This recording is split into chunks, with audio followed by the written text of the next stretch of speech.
अस्सलाम वालेकुम। T20 world cup हमेशा की तरह वही हुआ जो पाकिस्तानी टीम के साथ होता है और batting top order collapse and middle order में फिर बैटिंग। फरहान अगर रन्स नहीं करता 64 रन तो आज हमारा हाल वही होना था जो इंडिया के खिलाफ हुआ था, 100 रन के अंदर ढेर हो जाते। शाबाश है इंग्लैंड टीम को जिन्होंने बहुत अच्छा खेला दोनों साइड में, बैटिंग में भी और बॉलिंग में भी। टर्निंग पॉइंट ये था कि वो बीटल का जो है ना वो कैच छोड़ा उस्मान तारिक ने, और डॉली कैच था और बहुत इजी था। वो विकेट कीपर लेने आ रहा था, उसने विकेट कीपर को भी स्टॉप किया और उसके बाद खुद अटेम्प्ट किया, हाथ में आ गया था लेकिन वो ओवर कॉन्फिडेंट हो गया, बहुत लेजी बॉल के नीचे आया और वो कैच छोड़ गया। That was the turning point. मैं ये समझता हूं, हर एक की अपनी अपनी राय होती है। और उसके बाद इंग्लैंड बहुत अच्छा अपने गेम को लेकर चला, लेकिन उससे पहले मैं एक बात और बता दूं आपको कि ब्रुक ने अपना एंड में मैच का जो कहा वो सारा क्रेडिट कोच को दिया, और हमारा कोच हमेशा की तरह बहुत मिसगाइड करता रहा। तो उस पे बहुत सारे क्वेश्चन मार्क्स हैं, कोच पे और कैप्टनसी पे। इस वक्त पीसीबी को चाहिए, मैं फिर बार बार कहता हूं, माइक हसन जो है उसको चेंज करना होगा। हमें कप्तान को थोड़ा सा सोचना समझना होगा। कोई अगला का कैप्टन भी नहीं है ऐसा T20 का कि जो आके टेक ओवर कर सके। इसी कैप्टन के ऊपर काम करके थोड़ा सा जब कोच चेंज होता है तो वो कॉम्बिनेशन भी चेंज होता है। और जब कप्तान कंफ्यूज क्यों होता है, इसलिए कि माइक हसन बीच में आते हैं और आके वो प्रेशराइज करते हैं कि ऐसे खेलो और ऐसे खेलो और ऐसे खेलो। यार उस वक्त जो गेम प्लान कप्तान का होता है उससे पूछो और उससे बात करो, अलहदा में ले जाके। पूरी टीम के सामने नहीं बात होती वो, यानी आप यूं समझे घर है और बाप या माँ आके सारे बच्चों के सामने एक को अगर जलील करे तो वो, और स्पेशली वो भी कप्तान हो या बड़ा बच्चा हो घर का, और उसको आके अगर जलील करे तो फिर वो उससे परफॉर्मेंस नहीं होती, क्योंकि सामने वालों के सामने उनकी हाइट जो है वो छोटी हो जाती है। ये देखना होगा, बड़ा क्रूशियल है। देखें, ये जो T20 होता है ये सारा पावर प्ले का गेम होता है। पावर प्ले में अगर आप अच्छा परफॉर्म कर जाए, 3 आउट कर जाए, 2 आउट कर जाए, अगली टीम को प्रेशर में लेकर आए तो आपके 6 ओवर निकल जाते हैं, बाकी आपके 14 ओवर का रह जाता है। 14 ओवर में से 7 ओवर जो है वो मिडिल ओवर्स कहलाते हैं। मिडिल ओवर्स में कंटेन करना पड़ता है सामने वाली टीम को।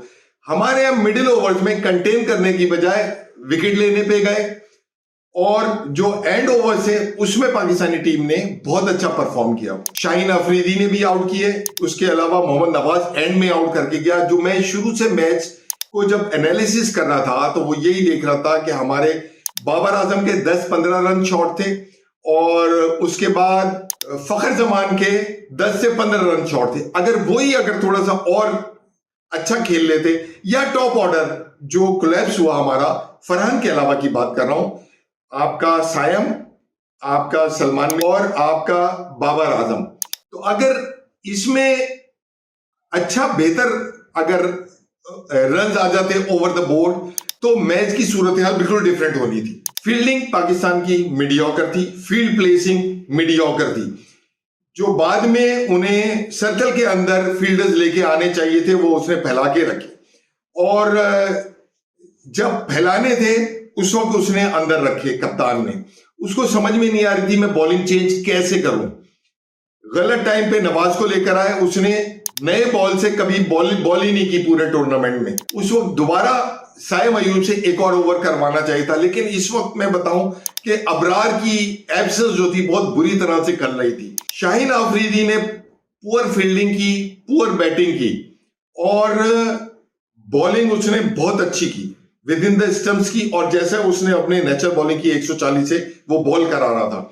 लेकिन सलमान थोड़े से ऑफ कलर थे। सलमान का जो रोल था वो उसने अपना रोल अदा नहीं किया और उसको मार पड़ी।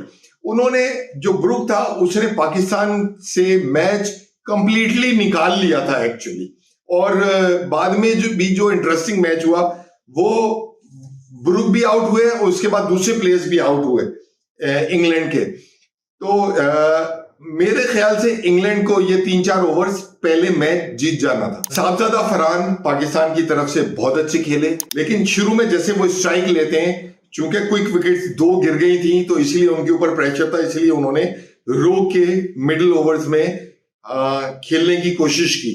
उसको बहुत लंबी इनिंग्स नहीं बना सके, लेकिन उसके अलावा उनका अपना रोल और टॉप ऑर्डर में उन्होंने वर्ल्ड क्लास बैट्समैन का जो रोल था वो अदा किया उन्होंने।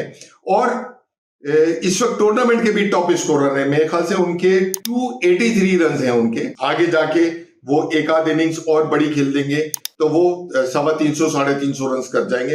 ये भी एक रिकॉर्ड होगा, नंबर 1 हो या चाहे नंबर 2 हो। सेंचुरी नहीं कर सके जो इंग्लैंड के ब्रुक्स थे, कैप्टन थे, कैप्टन इनिंग्स खेली उन्होंने और अपना स्टाइल थोड़ा सा चेंज करके खेले उन्होंने, एडजस्टमेंट करके। उनके कोच ने उनको प्रॉपरली गाइड किया कि पाकिस्तानी बॉलर्स को खेलना कैसे। उस्मान तारिक ने एक दफा फिर प्रूव किया कि वो विकेट टेकिंग बॉलर है और पाकिस्तान का ट्रम्प कार्ड है। लेकिन खाली एक ट्रम्प कार्ड से आप पूरा मैच नहीं जीतते हैं। आपके पास मल्टीपल ऑप्शंस होने चाहिए और वो स्ट्राइक करने चाहिए, वो हिट करने चाहिए, जो हम कन्वर्ट करने में नाकाम रहे। मेरे ख्याल से जो गेम प्लान था वो थोड़ा सा वेवर्ड था, स्पेशली जब पाकिस्तानी क्रिकेट टीम ने बॉलिंग की। उस वक्त उनका रोल डिफाइन होना चाहिए था और उनको विकेट्स पे जाना चाहिए था, अटैकिंग गेम होना चाहिए था हमारा। क्योंकि स्कोर कम था, थोड़ा सा 20 रन कम थे। अगर ये 184 या 185 या 180 स्कोर होता, इंग्लैंड बैट्समैन के ऊपर जरा एक्स्ट्रा ऑर्डिनरी प्रेशर होता। क्योंकि उन्हें रन रेट का कोई इतना मसला नहीं था, तो लेकिन उसके बावजूद भी उन्हें पता था, और वो सिर्फ उनकी जो बॉल सिलेक्शन थी वो परफेक्ट थी। वो सिर्फ लूज बॉल पे शॉट मारते थे और बाकी गेंदों पे वो सिंगल डबल लेते थे। Running between the wickets was excellent. ये सीखना चाहिए, लर्निंग कर्व होना चाहिए पाकिस्तानी टीम के लिए कि 2 रन कैसे लिए जाते हैं। उन्होंने 20 टूज लिए, उन्होंने 20 बॉलों पे 2 रन बनाए, यानी 40 रन उनके पास खाली डबल से आ गए। तो वो एक एडिशनल प्रेशर था पाकिस्तानी टीम के ऊपर, फील्डर्स के ऊपर भी।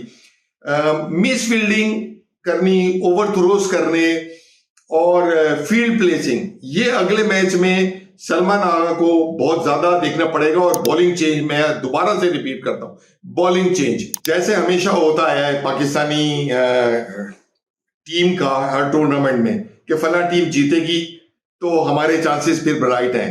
यानी अगर इस वक्त न्यूजीलैंड अगर हार जाए श्रीलंका से, और श्रीलंका जो है वो इंग्लैंड वाला मैच हार जाए, तो उस सूरत में पाकिस्तान रन रेट पे क्वालिफाई कर सकता है। बहरहाल इस वक्त आपको चाहिए कि गेम को सिर्फ एंजॉय करें। पाकिस्तान के चांसेस जो है ना, अगर मगर इफ्स एंड बट्स से हैं, जो हमेशा से होते रहे।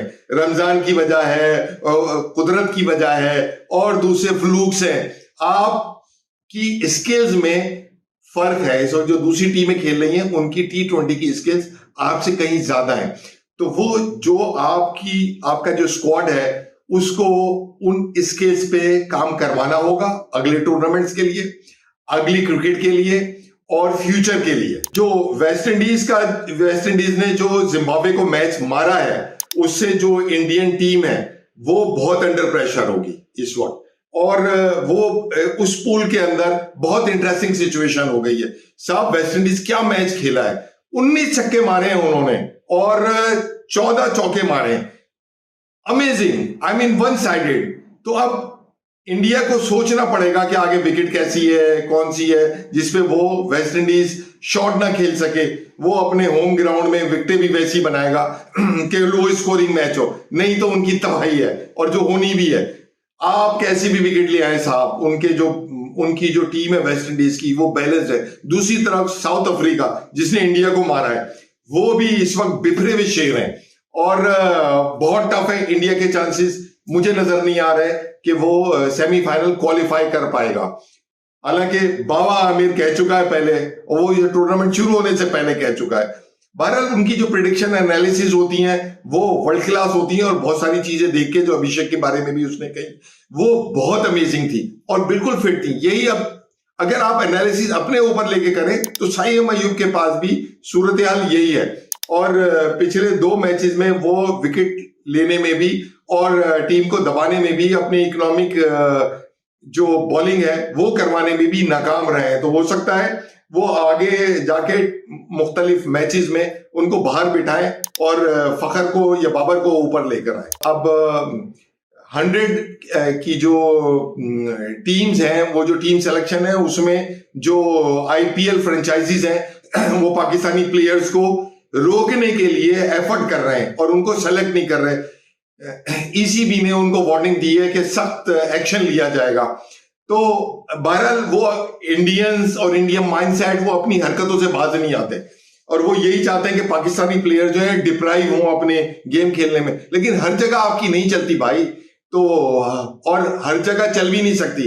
तो उसका आप देखिएगा पाकिस्तानी टीम अगर उन्होंने नहीं लिए तो उनका जो टूर्नामेंट है, जो उनका गेम प्लान है ईसीबी का, वो फ्लॉप होता हुआ नजर आएगा, क्योंकि कॉम्पिटिटिव क्रिकेट नहीं मिलती अगर पाकिस्तानी प्लेयर्स नहीं खेलते। आप देखिए ना पीएसएल की बॉलिंग में और आईपीएल की बॉलिंग में ओवरऑल कितना फर्क है। वहां पीएसएल में इतने रन नहीं बनते जितने आईपीएल में बनवाए जाते हैं। जाहिर है उस पर सट्टा होता है, उस पर बैटिंग होती है, उस पर शोर शराबा होता है और बॉलर्स की मौज होती है, जबकि पीएसएल के अंदर इक्वली चांस दोनों को मिलता है, बैट्समैन को भी, टीम्स को भी, बॉलिंग साइड को भी। तो आपसे सबसे मेरी गुजारिश है कि जी मैचेस देखें, एंजॉय करें, अपने रोजे खुशू खुशू से रखें और दिल पे नहीं लेना और टेंशन नहीं लेनी। ये होता रहा है हमारे साथ और ये होता रहेगा। Thank you. अल्लाह ने के बाद।